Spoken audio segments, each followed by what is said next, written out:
Hello student, welcome to NCERT classes. तो आज हम क्या पढ़ने वाले हैं, जैसा कि आपने थंबनेल में देख लिया होगा। आज हम पढ़ेंगे योजना क्या है। योजना, प्लानिंग, कोई भी पॉलिसी, ये क्या है, क्यों होता है, ये क्यों किया जाता है। कहीं की भी योजना, अब गोवा जाने का ट्रिप का योजना बनाते हो, प्लानिंग बनाते हो, क्यों बनाते हो? क्योंकि प्लानिंग तक ही रह जाता है, इसलिए मैं प्लानिंग का पूछ रहा हूँ।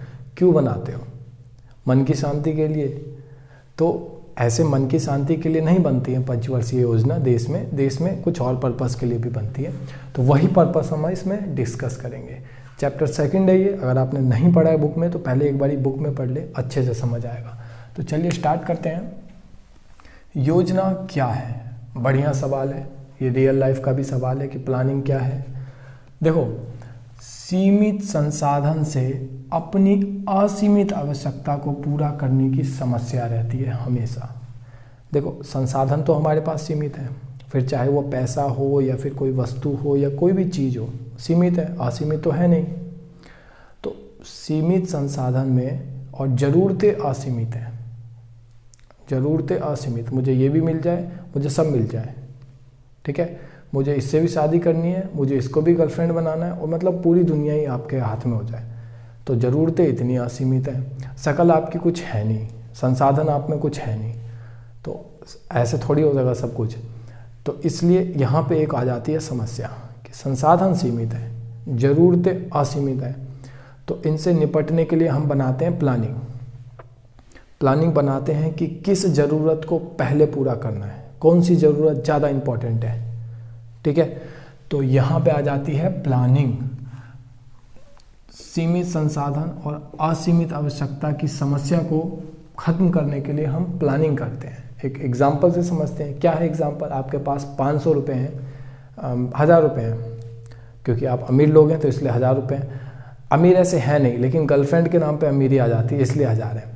आप गर्लफ्रेंड के साथ गए घूमने के लिए, आपके पास 1000 रुपये हैं तो सही, लेकिन आप चले गए किसी स्टारबक्स या फिर कैफ़े कॉफ़ी डे में, और वहाँ एक चाय पिलाई और जेब से सारा पैसा निकल गया। अब बड़ी समस्या हो गई है, क्या मतलब कैसे करें? तो यहाँ पे कमी क्या आई? आप प्लानिंग करके नहीं गए थे, क्योंकि आपके पास सीमित पैसा था तो आप प्लानिंग करके जाते ना। आप प्लानिंग करी नहीं और चने की झाड़ पे चढ़ गए, चलो आज यहीं पे चलते हैं, तो यहाँ पे अभी आ गई दिक्कत, है ना।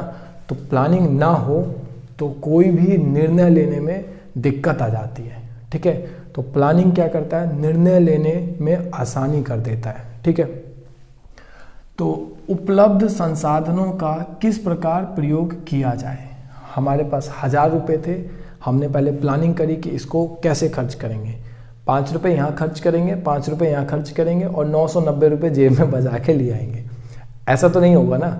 तो हम पहले पूरी प्लानिंग करते हैं कि हमारे सीमित संसाधन जो हैं उसका किस तरह से उपयोग किया जाए, प्रयोग किया जाए।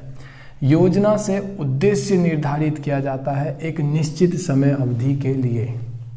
कोई भी योजना होती है, प्लानिंग होता है, एक निश्चित टाइम पीरियड के लिए, एक निश्चित समय अवधि के लिए निर्धारण किया जाता है। क्या? उद्देश्य निर्धारण किया जाता है। उद्देश्य एक बनाया जाता है, मोटिव। कोई भी योजना बनती है उसका एक मोटिव होता है। आप गोवा जाने का ट्रिप का योजना बनाते हो, प्लानिंग बनाते हो, एक मोटिव होता है कि जाएंगे घूमने, वो बात अलग है, मोटिव तक ही रह जाता है वो।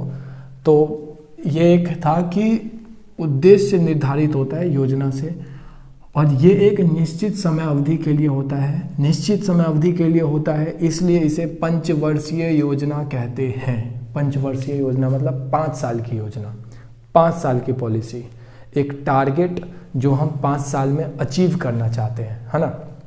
तो इसलिए इसको पंचवर्षीय योजना कहते हैं। अब एक योजना और आ गई। पंचवर्षीय योजना का मतलब था 5 साल वाली योजना। अभी यहाँ एक 20 साल वाली योजना क्या करने आ गई? 5 साल वाली कम पड़ रही थी क्या? इतनी सारी तो है। अब देखो, 5 साल वाली योजना क्या है? परिप्रेक्ष्यात्मक योजना। 20 साल वाली को क्या कहते हैं? परिप्रेक्ष्यात्मक योजना। यह योजना 20 साल के लिए बनाई जाती है कि हम एक लॉन्ग टर्म विज़न देखते हैं कि 20 साल में हम क्या चाहते हैं अपने देश से, हम क्या बदलाव चाहते हैं अपने देश में। हम चाहते हैं कि देश ऐसे नहीं ऐसे चले, देश में उत्पादन इस तरीके से नहीं, उत्पादन इस तरीके से हो। अब एक दिन में तो हो नहीं जाएगा। अब 5-6 साल में भी नहीं होगा, धीरे धीरे होगा। तो हम क्या करते हैं, धीरे धीरे एक पंचवर्षीय योजना लाते हैं। हम जो चीज़ 20 साल में बदलना चाहते हैं ना, उसको 5 साल वाली पंचवर्षीय योजना से पुश करते हैं। मैं 20 साल में बदलना चाहता हूँ डबल, अपनी अर्थव्यवस्था को डबल करना चाहता हूँ। अब 20 साल वाली सिर्फ एक योजना बना ली और कुछ किया ही नहीं, ये तो बड़ी दिक्कत वाली बात हो जाएगी। तो हम क्या करेंगे, 5-5 साल वाली योजना बनाएंगे। पहली 5 साल वाली में क्या करेंगे, अभी जितनी अर्थव्यवस्था है उसका 20 गुना ज़्यादा करेंगे। दूसरी में क्या करेंगे, उसका 20 गुना मतलब 20% ज़्यादा करेंगे। दूसरी पंचवर्षीय योजना उसी से रिलेटेड होगी, उसमें हम 20% और कर देंगे। तो धीरे धीरे क्या होगा कि 20 साल वाली योजना 20 साल होते होते पूरी हो जाएगी, है ना। जैसे हम एक टारगेट बनाते हैं ना कि आज मेरे को 1 चैप्टर पढ़ना है, फिर शाम हो जाती है, फिर सोचते हैं अरे 1 चैप्टर नहीं पढ़ा, कोई नहीं, आधा चैप्टर पढ़ना है और रात से पहले पढ़ना है। फिर धीरे धीरे धीरे टाइम बीत गया, रात आ गई, अरे यार आज तो पढ़ा नहीं, ठीक है कोई नहीं, सुबह होगा ना। सुबह रोज़ उठता हूँ, उससे पहले ही चैप्टर पढ़ लेना है मैंने, कि रोज़ के टाइम पे मुझे ऐसा ना हो कि मैंने चैप्टर ना पढ़ा हो। चलो ये प्लानिंग बन गया कि सुबह सुबह उठ के पढ़ना है। अभी सुबह हो गई है और दोपहर हो गई है, लेकिन अभी तक वो प्लानिंग याद नहीं आया है। जब याद आया तो अब शाम ढलने को है। तो ऐसा ना हो जाए, इसलिए क्या करते हैं आदमी कि 1 चैप्टर मेरे को पूरे 1 दिन में पढ़ना है, लेकिन अगले 2 घंटे में मैं ये 2 पेज तो पढ़ना ही पढ़ना है। अब 2 पेज मैंने अगले घंटे पढ़ लिया, अगले 3 घंटे के अंदर मेरे को 4 पेज तो पढ़ना ही पढ़ना है। तो एक शॉर्ट टर्म भी बना लिया। ये शॉर्ट टर्म जैसे जैसे पूरा होता जाएगा, मेरा वो बड़ा वाला टारगेट जो पूरा 1 चैप्टर 1 दिन में पढ़ना है वो पूरा हो जाएगा। तो मैं क्या कह रहा हूँ, मैं ये कह रहा हूँ कि पंचवर्षीय योजना जो है ना, ये परिप्रेक्ष्यात्मक योजना का एक बेस है। ये 20 साल वाली योजना का ही बेस है ये 5 साल वाला। ये 5 साल वाला जैसे जैसे पूरा होता जाएगा, 20 साल वाला भी अपने आप अचीव होता जाएगा। एक टाइम ऐसा आएगा 20 साल जब हो जाएंगे तो 5 साल वाला हमेशा हमने अचीव किया है, तो वो 20 साल वाला भी 20 साल पे होते ही अचीव हो जाएगा। ये योजना, ये पॉलिसी जो बनी थी ये भी अचीव हो जाएगी, है ना। ये भी हम लक्ष्य पा लेंगे। तो यही है। अब योजना बनाना इतना आसान भी नहीं है, इतना आसान, इतना सहज नहीं है जितना हम सोचते हैं। गोवा का प्लानिंग नहीं है जो कुछ भी आप बना रहे हो। तो ये बड़ा ही कठिन काम है, खासकर जब देश के लेवल की बात हो। कैसे कठिन है, कई बार ऐसा होता है ना कि 2 योजना के बीच में आपस में टकराव हो जाता है। टकराव कैसे, अब मैंने एक योजना बनाया जिसमें मैंने कहा कि भैया रोजगार तो हम देंगे पूरा भर के, रोजगार में कमी नहीं छोड़ेंगे हम। और साथ में एक योजना और बना दी कि पूंजी को हम करेंगे थोड़ा सा प्रमोट, कि लोग अपनी पूंजी घर से निकालें, सोने जवाहर सब बेचें और बाजार में पैसा लगाएं, उत्पादन में पैसा लगाएं। अब हुआ क्या यहाँ पे, दोनों चीज़ को हम प्रमोट कर रहे हैं। भैया पूंजी लगेगी तो रोजगार कैसे आएगा। पूंजी लगाने का मतलब है कि बढ़िया मशीन खरीद लेना, बढ़िया बढ़िया टेक्नोलॉजी का यूज़ कर लेना, आधुनिक चीज़ें सब बढ़िया बढ़िया। अब जितनी ज़्यादा आधुनिक होगी वो तो रोजगार को खाएगा ना। देखो एक सोचने की बात है, वो खाता नहीं है एक्चुअली में। हम शॉर्ट टर्म देखते हैं, छोटे समय को देखते हैं तो इसलिए लगता है खा रहा है, वो एक्चुअली रोजगार और ज़्यादा दे रहा है। ठीक है, जब हम उस टॉपिक पे आएंगे तो उसको पढ़ेंगे कि कैसे वो एक्चुअली में रोजगार दे रहा है।